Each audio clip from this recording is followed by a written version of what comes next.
6 o'clock, I'll call the meeting to order. Just before I get to adoption of the agenda, this will be the last meeting of the Council of the Township of Zorra in this building and in these chambers. So I asked Lisa to go through and get some info for me on the history of this building. So she went to the ever valuable history books, which if people don't have a copy of those, I strongly suggest you get copies of them. I actually avoid mine because when I start to go into it, next thing I look up and it's been like 2 hours cross-referencing from this thing to that thing or whatever. So I'll read a little bit of this before I say a few other things. But the official opening of the municipal office of the Township of North Oxford at the corner of Log Cabin Road and Highway number 2 was held on Saturday, October 29th, 1966. The lands were purchased from Clara and Richard Selden, and the office opened as a centennial project. In 1975, the new Township of Zorra was established following the amalgamation of the townships of East Nysuri, Embro, West Zorra, and North Oxford. The first Zorra council meeting was held in this office, so in this building, but not in this chamber because this part of the building didn't exist. On January 7th, 1975, so just short of 50 years, so 49 years and almost 5 months, whatever. The mayor's honorarium was $1,000 per year. Councillor at large, $750, councillor, $500, plus $50 per meeting exceeding 3 hours, or $30 for meetings less than 3 hours, plus mileage, which we got rid of mileage 3 years or 4 years. The new main floor office lobby council chamber, this part here, addition was completed in 1988, and council meetings have been held in that chamber for the past 35 years. So, thank you to this building. I mean, in terms of municipalities owning stuff and taxing people for it, I think we've certainly extracted maximum value out of this asset between the Township of North Oxford and the Township of Zorra. We've extracted maximum value out of the property, the building, etc. So the fact that we're moving on to a new building, I don't think is to say that this building was not ever a good choice. It was. I think it served the community really, really well for a long time. I think it's past the point, and we had this debate at the time, I think it's past the point of where it can continue to serve us well, so we're moving on, and we've extracted yet more value out of it and selling it to fund the new office. Again, the first zoning bylaws for the Township of Zorra were passed in this building before there was not a zoning bylaw before. Servicing of villages, especially the village of Temsford, and the highly contentious debates that went on at that time, not only at council but in the community about whether or not to service the village, whether people still think that's was a good thing or not, controversial, and was decided in this building. Recycling, Mayor Lupton at the time taking the initiatives for the Township of Zorra. Township of Zorra actually won a provincial award for its recycling efforts at the time. Those decisions were all made in this building. The first municipal host unwilling resolution for a landfill was passed in this building under the new legislation that the town of Ingersoll got, et cetera, et cetera. A bunch of other good things, I think. I'm sure we could all come up with our things that were meaningful to us, and residents would probably add a whole bunch of things to that. So I just didn't want the moment to pass without us acknowledging that we're moving on to a new building, and we're rightly excited about that. I think it's going to be much better for our staff. It's going to be much better for residents. The 88 space childcare is going to be good for residents and for businesses, and next year when the solar panels go on the roof, that's going to be better for our energy bills and our environmental footprint. But that doesn't mean that the building that we've been in for 49 and a half years hasn't served us well. It has. So I think we should say thanks to it, and then go on with the rest of the meeting. I don't know if anybody else wants to have any other remarks on that just before we go. All right.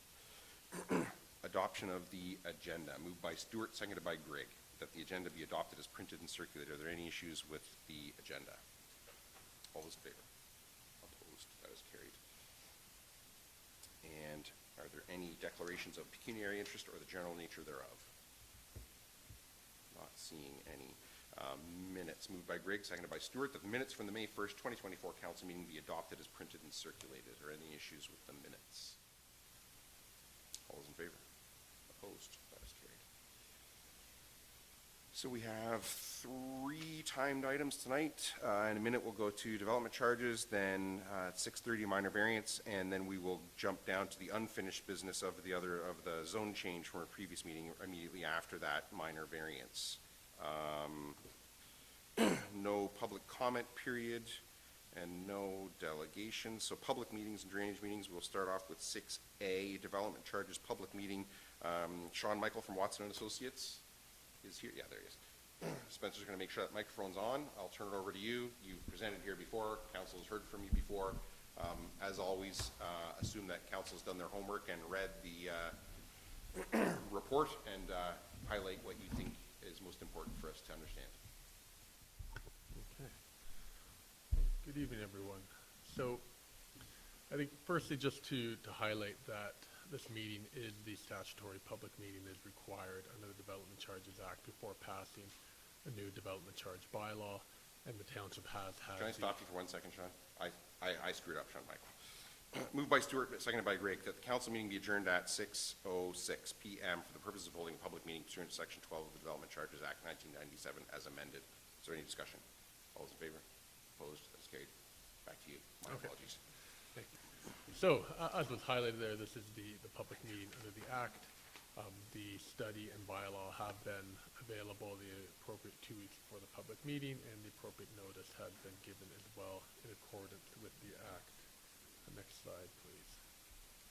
So as this meeting is to provide an opportunity for public to provide input on the matter, and with development charges being a tool available to municipalities to recover the growth-related costs of new development in terms of those capital costs under the Development Charges Act. I will also highlight, going through here, what potential changes there are to the proposed bylaw and background study that are currently working their way through the legislative process through Bill 185, which has proposed additional changes to the Development Charges Act that are not yet enforced. Next slide, please. So the study process that we proceeded through began in June of last year. This has been a coordinated process with the county and area municipalities. And so we've worked through with staff the detailed technical information in terms of the capital needs and growth forecast. Those findings were then presented to council in March before proceeding through to stakeholder consultations, releasing the study publicly, proceeding to the public meeting today, before moving forward to council considering the bylaw for passage in the June 5th meeting with a proposed effective date of June 13th. Next slide, please. And again, just to highlight the methodology we've proceeded through as required under the Act, we've looked at the amount, type, and location of residential and non-residential growth, considered the service areas that will be impacted by growth that are eligible under the Development Charges Act for inclusion, estimated the increase in need for service, recognizing that can't be greater than the level of service that was imposed on average in the township historically. And then when looking at the capital cost to meet that increase in need for service, recognize the appropriate deductions to those costs under the Act, including the benefit to existing development, before calculating the charge on a per residential unit basis and a per square meter of non-residential gross floor area basis. So then on the following slide, and again, in terms of the growth forecast that has been prepared, it's based on the county's comprehensive review to 2046 and those projections for the township, and looking at what the, within that overall level of development, what is anticipated within the 10-year forecast period for the township. So that would encompass about 18% residential growth, about 1,600 population growth, and 721 additional residential units, and a slightly lower level of non-residential growth, about 9% growth, 158 employment increase over that 10-year period, producing just over 15,000 square meters of gross floor area development. So the increase in need for service has been looked at for services related to a highway, fire protection services, and parks and recreation services. Currently, the background study and draft bylaw does not include any capital cost for growth-related studies, and those are currently ineligible. That was a change made through Bill 23 in 2022. Bill 185 does propose to reintroduce studies as an eligible capital cost. So depending on the timing of when that is enacted, if it is enacted as written, studies will be added back into the development charge bylaw at a later date. The gross capital costs across those three service areas are just shy of $16 million. The pie chart highlights what share of those costs are included in the calculation of the charge versus the various deductions that have been made. So the largest deduction is for the benefit to existing development, about 40% of the cost. There's also 14% being deducted as a post-period benefit, that is growth-related costs that are of a benefit to growth beyond the 10-year forecast period. About 6% of the costs have been removed with the recognition of existing development charge reserve funds that are available to fund the future need, meaning that the remaining 40% of the costs are included in the calculation of the charge. So those 40% or $6.2 million on the following slide, you can see how that breaks down between the three service areas, with about half of those costs being related to the Parks and Recreation services, about 29% for services related to a highway, and 20% for fire protection. So the charge has been calculated in the same structure as in your current bylaw, by residential dwelling unit and per square meter of gross floor area and on a wind turbine basis as well. We can see that the total calculated charge for a single and semi-attached dwelling unit is $8,603, and that decreases to as low as $3,220 for apartments and a one-bedroom and bachelor. And the per square meter charge is $28.63 for non-residential development. What's highlighted in this schedule as well is the year one charge of the 80% of the fully calculated charge, and that's based on the current Development Charge Act policies, provisions that municipalities are required to phase in their charge over the first 5 years of the bylaw. Bill 185 does propose to remove that requirement, so depending on when Bill 185 is enacted, that phase-in provision may or may not be required. So in looking at how that calculated charge compares to your current charge of $6,642 per single and semi-attached residential dwelling unit, we can see that the fully calculated charge would increase by $1,961, or a 30% increase. And if the phase-in provisions are still required, then the charge in the first year of the bylaw would actually increase by $240, or a 4% increase. On the non-residential side, the charge would increase a slightly higher amount, 39% increase at the fully calculated charge, or 11% increase, again, if the phase-in provisions are maintained. And we also wanted to highlight for you how the current and proposed charge compares to the neighboring municipalities within Oxford County and the surrounding area. The charges are presented here, including not only the lower tier or township charges, but as well as the county's charges in the yellow section of the stacked bar chart and education development charges where those do apply. Also to note that the county charges that are presented here in yellow are the proposed charges in the county's draft bylaw. And so, excuse me, we can see that the gray arrows, what the current position of the township's charges are, and you'll see here it's listed twice, once for Thamesford and once for Embro, and the reason being that the county does have separate water and wastewater charges in those two service areas. And so we can see that currently the charges in Embro overall are slightly lower than that of Thamesford at the bottom end of the comparison. With the fully calculated charges, we can see that the charges for Thamesford would move up, and as indicated by the most left-hand green arrow, move up to the mid-range of the comparison. That's being driven more so by the increase in the county's charge and less by the increase in the township charge.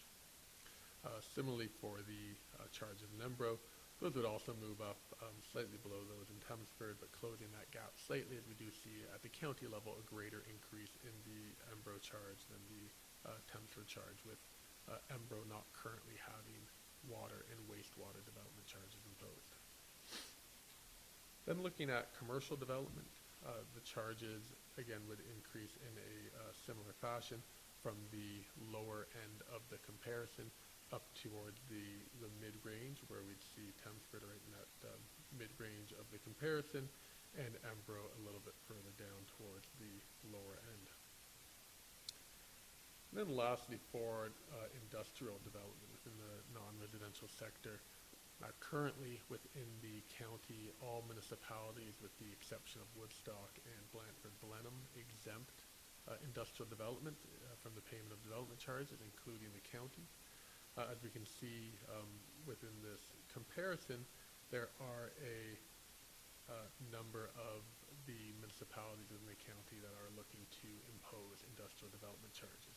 And so the county is proposing to continue to exempt industrial development charges, as would Ingersoll, but all other municipalities in the county are looking to impose industrial development charges.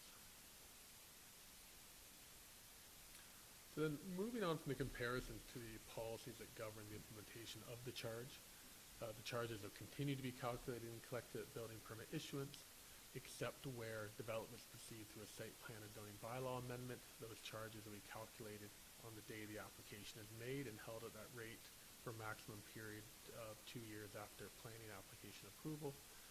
Bill 185, to note, does propose to reduce that period from 2 years to 18 months. There are also mandatory installment payments for rental housing and institutional development, where their charges will be payable in 6 equal annual payments, and as well, interest can be charged on those charges, those installment charges, as well as the charges frozen at planning application submission. Moving on the next slide to the exemptions to the payment of development charges. There are statutory exemptions identified in the Act, as well as non-statutory exemptions that council can include and define in their bylaw. The statutory exemptions include, not charging yourselves, the county or school boards, lands intended for use by a university. If you, once industrial development charges are imposed, any existing industrial building can expand by 50% without the payment of charges. There are exemptions for additional residential units within new and existing single, semi-detached, and row houses, with one of those units being allowed to be an ancillary structure and still be exempt. On the next slide, nonprofit housing is exempt. Inclusionary zoning, affordable housing units are exempt. The provincially defined affordable housing exemptions will also be in effect as of June 1st, based on the bulletin that the province has recently released defining the affordable rent and ownership thresholds. There are attainable housing exemptions, or attainable unit exemptions, which are not yet in effect until the province does release the definition of attainable units. And there are also discounts for rental housing depending on the number of bedrooms in each dwelling unit. And then lastly, currently in effect is the reduction of the phase-in of the development charge during the first 5 years of the bylaw. Again, that is proposed to be removed through Bill 185.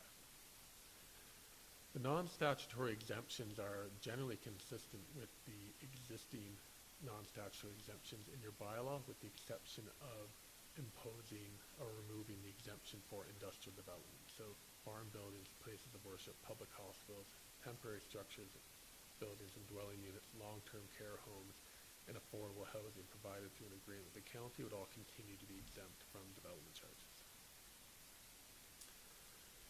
Then on the following slide, the last couple provisions to identify, one more please, in terms of the redevelopment credits, those policies remain consistent with the current redevelopment credit policies in your bylaw, and the intention here is that where you are redeveloping an existing building or structure through a demolition or conversion, that there is no increase in need for service in terms of replacing the existing building, and so there should not be development charges payable in that regard.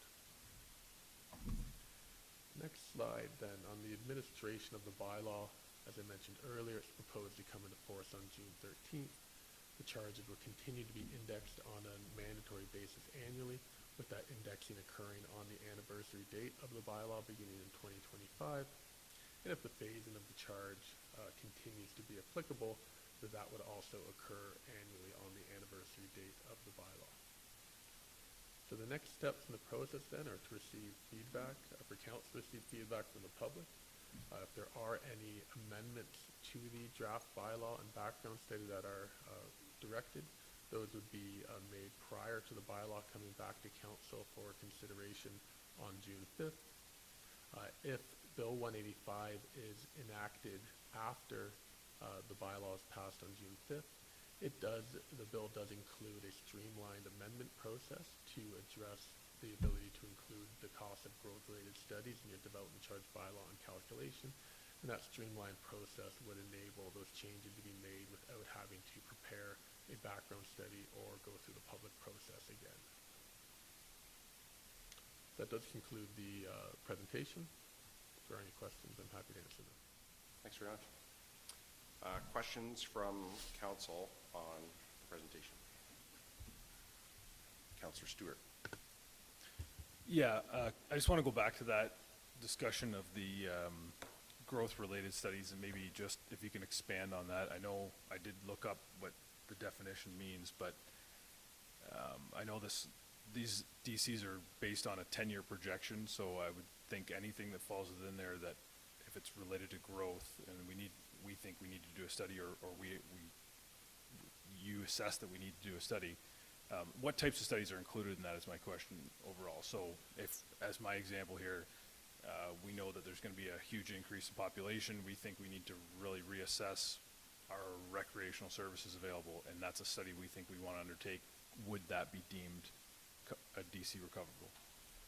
Yeah, so great question. So just maybe to back up for a moment, the Act allows for the cost of the background study itself to be funded, well, as it was previously defined, and the proposed change would as well. The cost of preparing the background study would be an eligible study, as well as any studies that relate to the eligible capital cost that would be funded through your bylaw. So the types of studies then that we typically see included are master plans with respect to certain service areas, transportation master plans, fire master plans, parks and recreation master plans, that are not just examining your current services and how you might replace those assets as they age, but looking at how you're going to continue to provide service as you grow. Those are sort of the main ones that we'd often see included, as well as official plan updates and zoning bylaws and even secondary plans where you're looking specifically at where and how you're going to grow and what services you're going to provide in those areas as well. So we'd see those studies included, partially at least, in the development charge bylaw. Any other questions? Councillor Mitchell. Yes, unless I missed something, the only three changes from the previous presentation that I could see was the inclusion in studies, which you just talked about a moment ago. The change that this council made to include all farm buildings as exempt, including housing for seasonal workers. And the big one is the proposed change in legislation that takes away the phase-out period from 80% to 100%. Have there been any calculations done on what impact that's going to have on our reserve, our DC reserves, as if we don't have to go through that phase-out period? Or are we waiting until the legislation passes before we do that work? I don't have the number at my fingertips, but it was part of the previous presentation. We did look at the revenue foregone that would be anticipated as a result of that phase-in. So it was part of the previous council presentation. Okay. I do know also that all the directors of finance in county and all the area municipalities did a study on that at the time that Bill 23 enacted that, and there was an estimate at that time, which I don't know if it was an apples-to-apples comparison to the one that Sean Michael's referencing, but there was an estimate done at that time then as well about what each area, each municipality and the county and all together would be foregoing by the phase-in and needing to bridge finance that essentially. Right. But I don't, again, same as Sean Michael, I don't have that number. Okay. But it is available somewhere. It is, and it was not a small number. It was. It wasn't like $5,000 or $10,000 of carrying cost. It was. It's a significant change. Yes. Yeah. Yeah, if I may, I guess the one way you could at a really high level assess that is that with that phase-in and updating your bylaw every 5 years, it represents about a 10% loss in revenue. And so when we're looking at $15 million in $6 million in development charge recoverable costs over that period, that's $600,000.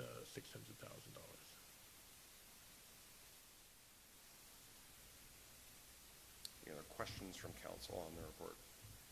Councillor Stewart.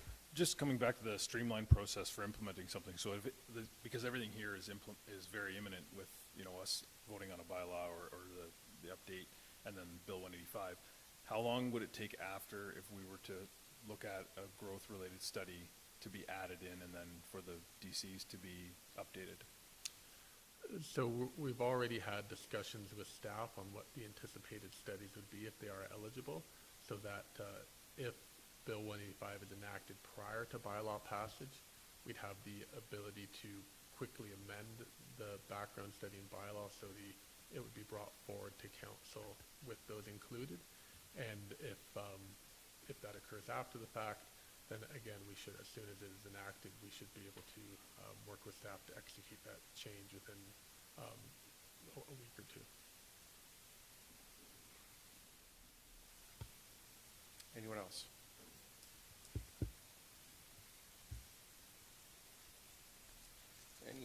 Are there any members of the public either here in person or online which to speak to the issue? All right.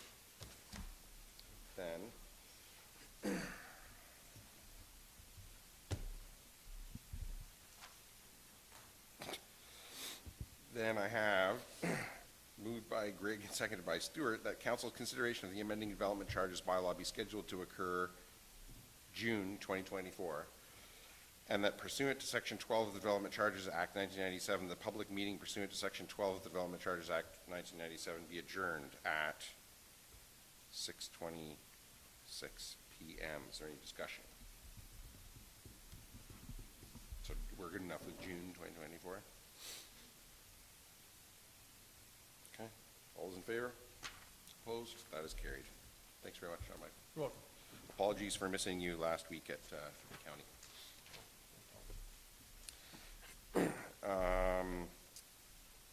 Moved by Stewart, seconded by Grigg, that the council meeting be adjourned at 6:27 p.m.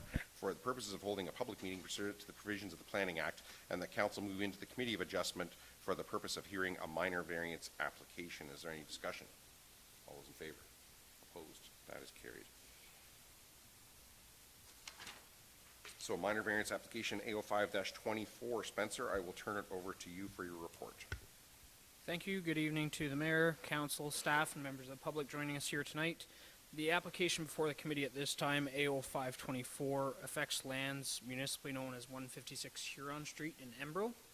In this particular case, the applicant has requested 2 areas of relief, and the hopes are that an accessory building, a detached garage, will be established in the rear yard of the subject lands. The gross floor area of the structure is approximately 1,200 square feet, as opposed to the 1076 that they would be permitted as of right. Similarly, they're seeking relief relative to the maximum permitted height, and that would be going from approximately 4 meters to 5 meters.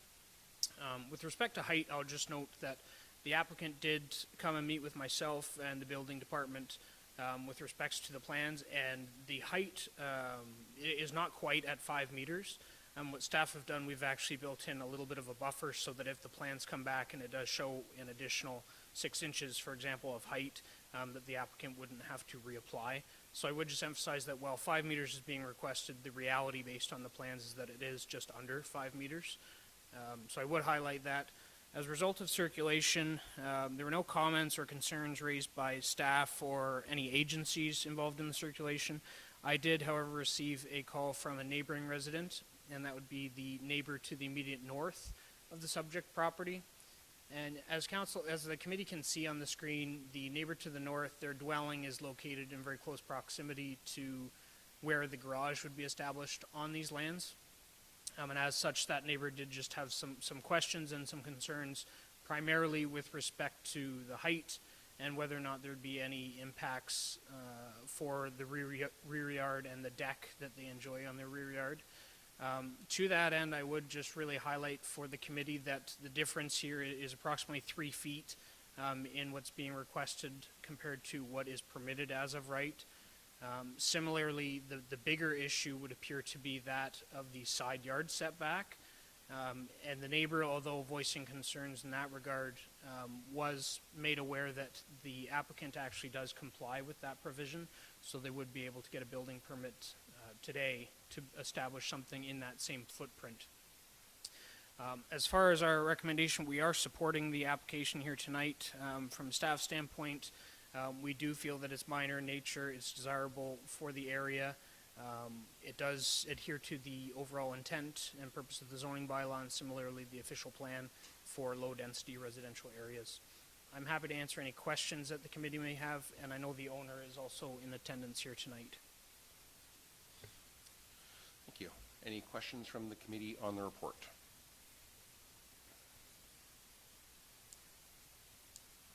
Not seeing any. Does the applicant wish to speak to their application? Good call. Are there any members of the public, either here in person or online, who wish to speak to the application?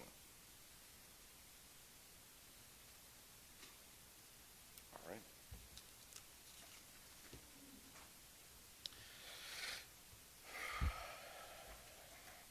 Moved by Grigg, seconded by Stewart, that the Township of Zorra Committee of Adjustment approve application A05-24 submitted by Dennis Burgers for lands described as Part Lot 12, Concession 5, West Zorra, and municipally known as 156 Huron Street, Embro, in the Township of Zorra as it relates to 1. Relief from Section 5.1, Table 5.1.1.3, Regulations for Accessory Uses, I, to increase the maximum permitted height from an accessory structure from 4.0 meters, 13.1 feet, to 5.0 meters, 16.4 feet, and II, to increase the maximum permitted cumulative gross floor area for accessory structures from 100 square meters, 1,076 square feet, to 112 square meters, 1,200 square feet, to facilitate the construction of a structure accessory to a residential use on a property zone, residential type 1 zone, R1, in the Township of Zorra, subject to the following condition. I, that the construction of the proposed residential accessory building, detached garage, be established in the general location as illustrated on Plate 3 of Report 2024-162 to the satisfaction of the Township of Zorra Building Department. Is there any discussion? All those in favor? Opposed? That is carried. So, I would just suggest follow up with, at this point, probably not so much Spencer, but more with Mike Hughes about getting your building permit and make sure that you're following his direction as you proceed there and you're good to go. Okay? Thanks very much. Moved by Stewart, seconded by Grigg, that council move out of the Committee of Adjustment and pursuant to the Planning Act that the public meeting be adjourned at 6:32 p.m. and the regular meeting of council be called back to order. Is there any discussion? All those in favor? Opposed? That is carried.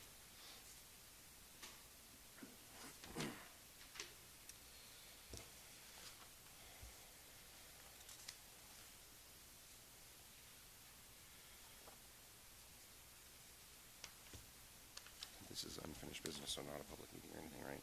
Okay, so now we're down to 13A, unfinished business, zone change application ZN 5-24-03. Spencer, I will turn it back over to you. Thank you. The only item I would highlight, council has seen this at a previous meeting a month or so ago. The change which has resulted based on the deferral is that the applicant went back and was able to establish an additional 2 parking spaces on the subject lands. That really does address our primary concern at the staff level, so we're happy to recommend that the application be approved. Happy to answer any questions you may have. Thank you. Questions from council on the report? Not seeing any. Feels weird to consider a planning application without all that. Yeah. Moved by Mitchell, seconded by Finch, that the Council of the Township of Zorra approve the zone change application submitted by Everest Estate Homes CEO Nathan Koch Medemas to rezone the subject lands described as Lot 4 Registered Plan Number 134 and municipally known as 129 Huron Street, Embro, to, quote, Special Village VSP Zone, end quote, to recognize the existing use and facilitate a future addition generally as described in Report Number 2024-146. Is there any discussion? Councilor Mitchell.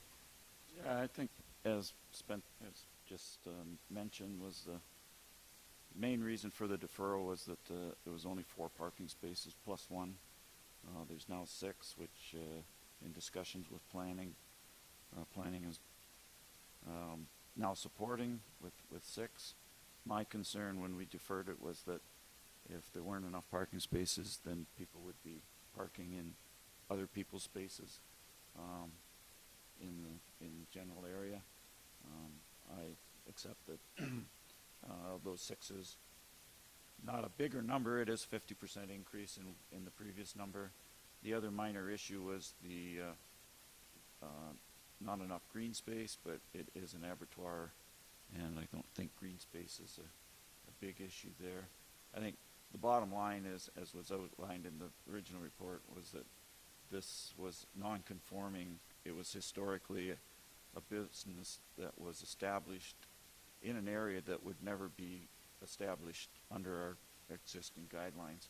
But to deny the application to increase their facilities, to improve their business, the other option would be for them to relocate, which would be probably financially prohibitive and would move a supplier out of the downtown of Embro. So it's not something we want to force them to do. So I agree with the planning's support for the change, and will support approving the application. Anyone else? I'm not reading it. Oh, no, I can read this one again. Moved by Mitchell, seconded by Finch, that the Council of the Township of Zorra approve the zone change application submitted by Everest Estates Homes, care of Nathan Cock Meadamus, to rezone the subject lands described as Lot 4 Registered Plan Number 134 and municipally known as 129 Huron Street, Embro, to Special Village VSP Zone, to recognize the existing use and facilitate a future addition generally as described in Report Number 2024-146. All those in favor? Opposed? That is carried. So again, follow up with Spencer and Mike before you proceed. They'll make sure you stay on the right side of everything, and then that should be that. You're done with council, and staff will look after you from there, right? Thank you. And then we are at item 9.4, report from Corporate and Protective Services Department, Legislative Services Report 2024-059 from the Chief Administrative Officer regarding June 5th, 2024 council meeting. Dawn, is there anything you want to highlight for council? Just that we generally do have reluctance for canceling council meetings, but in this instance, it's likely that the meeting will have to be canceled. I've been consulting with the AV consultant this week, and it appears as though there's a bit of reticence on their part to promise that we would be ready to go for June 5th. Questions from council? Councilor Mitchell. Just want to clarify, Don, if the meeting on June 5th is not canceled, would the 19th remain at the 6:30 time? The change would only take effect if the first meeting is changed. That's correct, yes. Okay. Councilor Stewart. Either between planning or other staff reports or direction required, is there anything that's being pushed off? Just thinking of an applicant who might want something pushed through as reviewed as a minor variance in a public meeting or anything like that, or if staff had significant reports that potentially pushing this off 2 weeks and being a whole month till the next time we get here, or get down the road, I should say.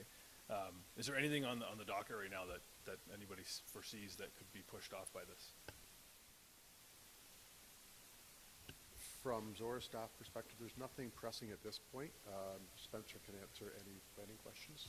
The only thing I would add is that the two minor variances that I do plan on bringing could have been to the June 5th date, but will now be the June 19th date. Both applicants were made aware that meeting could have been in flux and maybe pushed back, and they had no issue with that. So they've been made aware. Other applicants will certainly be reached out to should council authorize staff to cancel the June 5th meeting. But it's unlikely that anything that's going to come forward at this point would be coming to a June 5th meeting regardless. Anyone else? So I guess a related question for me, do we have a definitive move-in date yet at which point we would say that the residents don't come to this address anymore, go to the new address? Yes, our move-in date is May 30th. We had an on-site meeting today. They didn't say anything otherwise. It's likely there will be workers in our workplace while we move in, but there will still be lots of outside work to do. The sod will be finished, the landscaping will be finished, but nothing that would impact the services that we provide to members of the public. Work that could be going on around this office if we were staying in this office, in other words. Yeah. Anyone else? Moved by Finch, seconded by Mitchell, that council delegate authority to the chief administrative officer to cancel the June 5th, 2024 council meeting and to alter the start time for the June 19th, 2024 council meeting. Is there any discussion? I will say then, I think this is the right thing to do to delegate it to the CAO, but I would still hold out hope. I would still hold out hope that if at all possible, we could be in there. But that being said, we do not want the first council meeting in the new office to be compromised in quality by any means at all. So I guess, just feel like I feel compelled to say it out loud. Yeah, yes, exactly. And having said that, Councillor Mitchell. It comes down to hope for the best and prepare for the worst, which is always prudent planning. Any other discussion? All those in favor? Opposed? That is carried.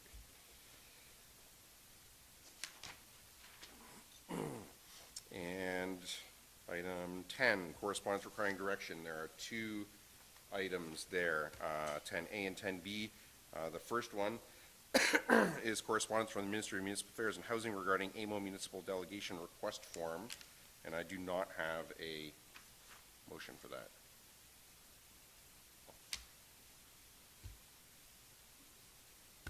Deputy Mayor Grigg. So in the past, we've sort of discussed if there's any delegations that members of council would like to put forward. So I have a motion that I'm drafting that can capture that we can then put on the table and vote on. Discussion. So sorry. So I was just gonna, maybe I should let you start. I was gonna say at our last conference opportunity, we did not take a delegation with the Ministry of Education, and sort of how those conversations were evolving. I didn't think that there was anything pressing at that time. I do think that there's relevance to having that discussion now, both in relation to the co-build that we're exploring in Zorra, as well as ongoing conversations around rural education, our rural schools. So I would like to see that submitted as a request. Anyone else? Any other delegations that we want to consider? Historically, we've just sort of discussed here at council. I did go through our strategic plan when I saw this correspondence, and the ones that stood out to me as things that this council identified that they wanted to advance that would require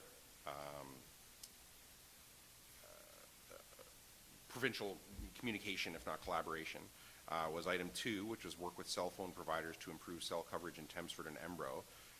It says cell phone providers. My guess would be that at some point that would involve the Ministry of Infrastructure.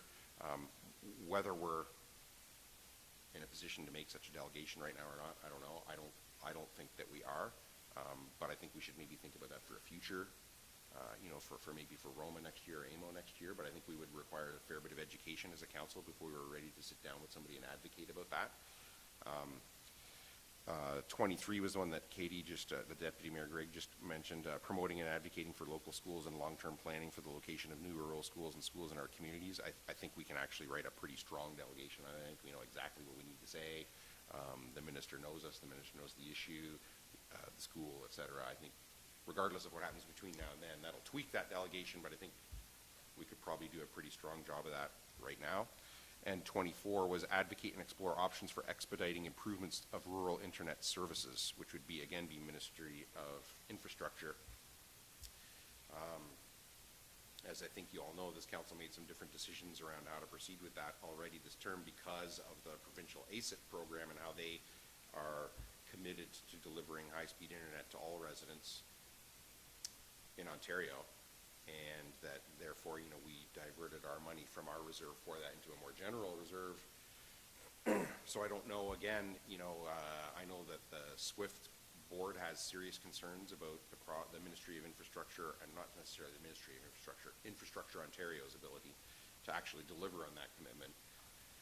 But similarly to the first one on cell phone coverage, I'm not sure that we're actually in a position for the AMO conference in August to make an informed delegation on that, but I think it wouldn't be out of order for us to maybe talk to SWIFT about what they're doing, if anything, and Western Ontario Wardens Caucus. So I just say all that for information for you all to consider what delegations we do and don't want to consider requesting. Deputy Mayor. I think we are in that space of pushing the conversation around the ASIP program and advocating for what it is that we think is reliable internet service for residents. Having said that, I don't think the delegation from Zorra is overly functional, so I hope that those conversations are happening at AMO, so maybe if we can consider those communications with SWIFT and or Western Wardens Caucus or whomever else. I'm looking at, I think that there's value in Zorra pushing for clarity on what that program's going to be and advocating for what it is that we want for our residents, but I don't see a lot of value in us pushing forward that delegation like authored by Zorra. So maybe we look, with respect to high-speed internet, maybe we, I'm just trying to think about how we might, because I think this, we've identified it as an issue, right? So how do we advance it? This is beyond a little bit beyond what delegation to request. But if we're not going to do a delegation on it, maybe we ask for some kind of presentation or correspondence from SWIFT on where they think this is at. If we've said we want to advance this, I think we need to do something, right? Even if it's to decide that we're not going to do something, we're going to leave it to others to do it. I think we need to. So, okay. And on cell phone, are we agreed that we don't want to do a delegation on that? And on Ministry of Education, are we agreed that we do want to do a delegation on that? Are there any other delegations that we want to do? Okay.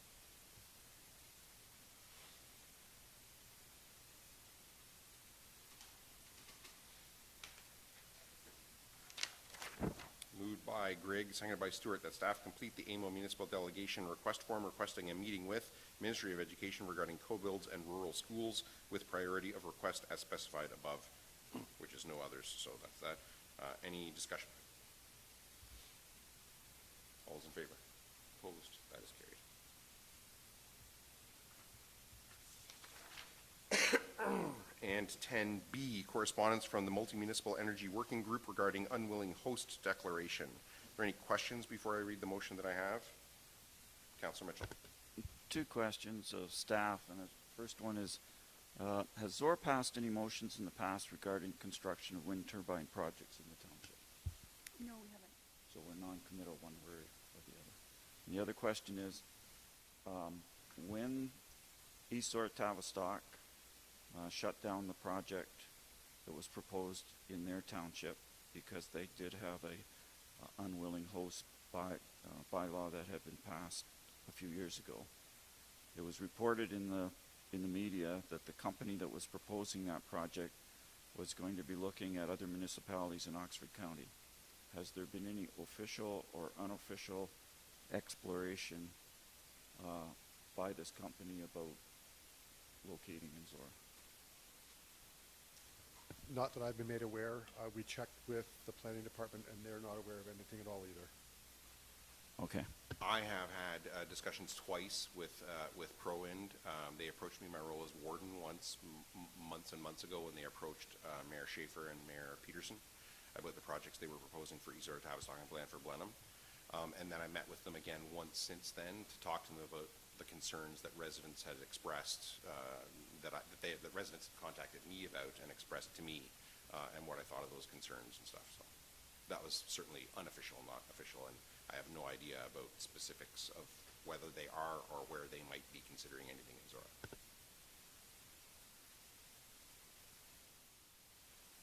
Any other questions before I read the motion? Moved by Grigg and seconded by Stewart that item 10B be received and filed for information purposes only. Is there any discussion? Deputy Mayor Grigg. I'm going to keep it fairly brief. There may be a time in the future where an application comes forward where we're considering something where we are looking for more information. When I had a read through this, it sounds like there's potential for some good advocacy work out of this, creating some pressures for the provincial government to respond to some areas of concern.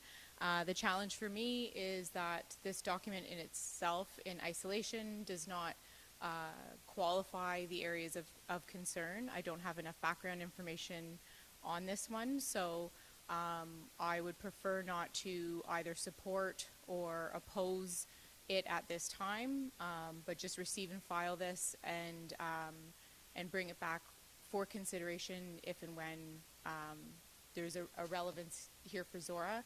I also had briefly considered asking that staff bring us some information, but I think in absence of an application for us, I don't believe that would be currently good use of staff resources. Anyone else? Councillor Mitchell. I was prepared to move the motion, the draft motion that was included in the report. I asked Councillor Finch if she would second it. She said she would in order to put it on the floor, but would not support the motion. Apparently nobody else on council was willing to second to support the motion either, as the Deputy Mayor just indicated. If there is no other support, then there's no point of trying to just put it on the floor to discuss it. If there's no support for it, I've been down that path a few times before, and it just turns out to be a waste of time. So I would say, though, that I've had people say we need more information about this. Well, those of us that live out in the country have where these things are built have followed the battle over wind turbines for over a decade, and I think we have enough information to make a decision. And I would say that if there is ever a point where there's a proposed wind turbine project in Zorra Township, the controversy over the Walker landfill and the proposal to use some of our land in Embro for an apartment building will look like an afternoon tea party compared to what will happen on that fight. So I'll support the motion to receive and file because that's the only logical result from this. Anyone else? Moved by Grigg, seconded by Stewart, that item 10B be received and filed for information purposes only. All those in favor? Opposed? That is carried. And information items, so there's two information items, 12A and B, and I have a motion to receive and file both. Does anybody want to do anything different with that before I read that motion? Any questions on either of those before I read the motion? Moved by Finch, seconded by Mitchell, that items 12A and B be received and filed for information purposes only. Is there any discussion? All those in favor? Opposed? That is carried.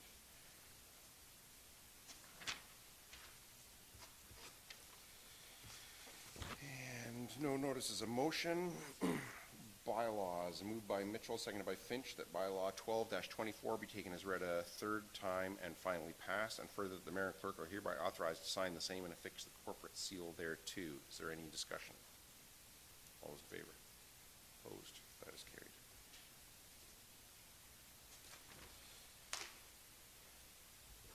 And moved by Finch, seconded by Mitchell, that bylaws 24-24, 25-24, 26-24, and 27-24 be taken as read a first, second, and third time and finally passed, and further that the mayor and clerk are hereby authorized to sign the same and affix the corporate seal thereto. Is there any discussion? All those in favor? Opposed? That is carried. And items of community interest. Councillor Finch. The Embro and Tempsford splash pads will be opening this Friday, May 17th, and will run 10 a.m. to 8 p.m. daily all summer long. The Embro Zorra Lawn Bowling Club will be starting their season on May 20th at 5 p.m. with a potluck dinner. May 30th, Zorra Home and School Committee is hosting a family fun night at Zorra Highland Park with food trucks, silent and live auction, and touch truck. Oxford Community Foundations is having their annual community event at the Ingersoll Pipe Band Hall, June 5th from 4 to 6.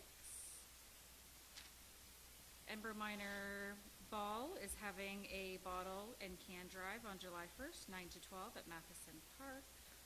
And the Zorra Caledonian Society is hosting the 85th Embro Highland Games at the Community Center. August 2nd and 3rd is the Embro Tractor Pulse. Gates open Friday at 4 p.m.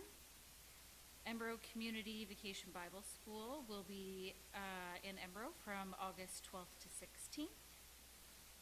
And Embro Minor Baseball is raising funds for a new batting cage. If anyone would like to donate, they can find them on Facebook. When you went up to August there, I thought you were going to like get into 2025. You know, of course, this weekend is Calthumpian, starting on Friday at lunch. I think, or what time? Anyway, hot dogs at McFarland Rollins. I think at 11 o'clock or something like that. The usual low-key kickoff to Calthumpian. And then all kinds of events all weekend long. I'm not going to attempt to list them all here. Anybody got anything else? One big thing, I will be in the dunk tank on Sunday at 11:30 if anybody wants to waste some money getting me soaking wet in the dunk tank. Deputy Mayor Craig. I was never approached about the dunk tank, which I'm not going to complain about, but I would have liked a bit of a battle of who. Well, I'm feeling a little bit under the weather. Maybe I think that's a deputy mayor thing. Other duties as assigned. Yeah. When the mayor is not available. Why did I say that? So on Tuesday, next Tuesday, Township Business Association is hosting a meeting at 3 p.m., likely at Township Accounting. And then on Thursday, May 23rd, is the ROEDC 10-year anniversary event and awards. So there'll be some great stories of the businesses that were voted on by the community and from across the rural townships in Oxford County. Of course, Calthumpian. And then I also just wanted to, wait a second here.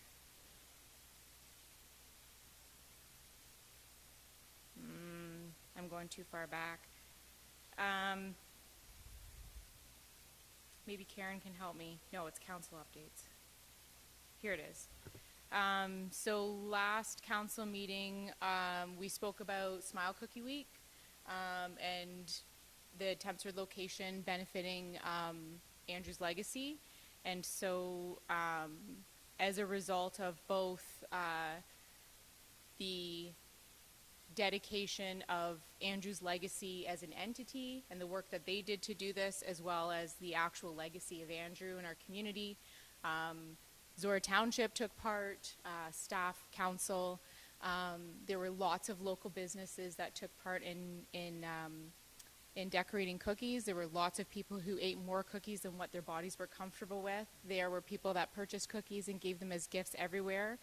And as a result, their location was first in the London Middlesex area, second for this is for total sales, second place in Ontario, and 8th in Canada with a whopping $35,507 raised. So prior to Andrew's legacy getting involved in Tempsford Tim Hortons, I had always wondered what does, I know Smile Cookies, the blanket statement of the money goes back to the community. But it was really exciting when we started having conversations on social media around where these funds are specifically going. And I had lots of opportunities while I was in Tim Hortons that week to hear kids saying, I want Smile Cookies, and how many are we getting, and where, what this is, and pointing to them on the wall and saying, see that AED there? These are all through our community to keep us safe, because kids like you are eating these cookies and parents like yours are buying them during this week, and this is the work that Andrew's family does in his honor, and we have the privilege of supporting in the ways that we do. May 31st, Oxford County Pride is going to be doing pride flag raisings for the first time ever, every single municipality, including the county in Oxford County. I can't remember what time it starts in the morning. I think it's at 8. It starts at the county building. Anybody who wants to go along is welcome. I will be traveling all day that day to every one of them. The one for Zorra is actually going to be raised. We just went through this before the meeting started. It's going to be raised here on this pole, and then as soon as we're able to, it will be moved to the flagpole new office. And I don't think I had anything else in this calendar before we are, well, I don't know when we're back here. But I think everything on my calendar was covered off already. Yeah, I think that's it. Anything else? Councilor Mitchell? I know it's more than a month away, but the open house at the new facility is scheduled for, refresh my memory.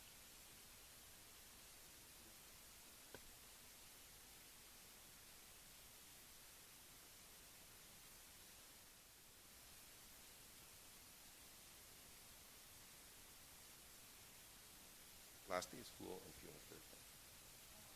So, yeah. We'll live. We'll live, yeah.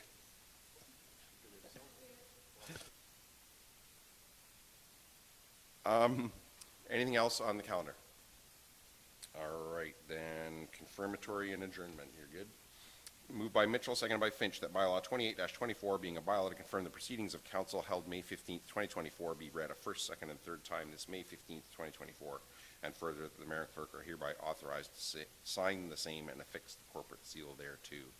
Any discussion? All those in favor? Opposed? That is carried.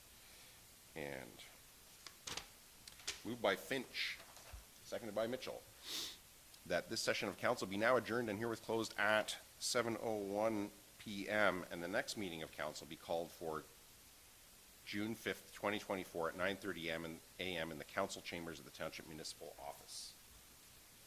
Is there any discussion? All those in favor?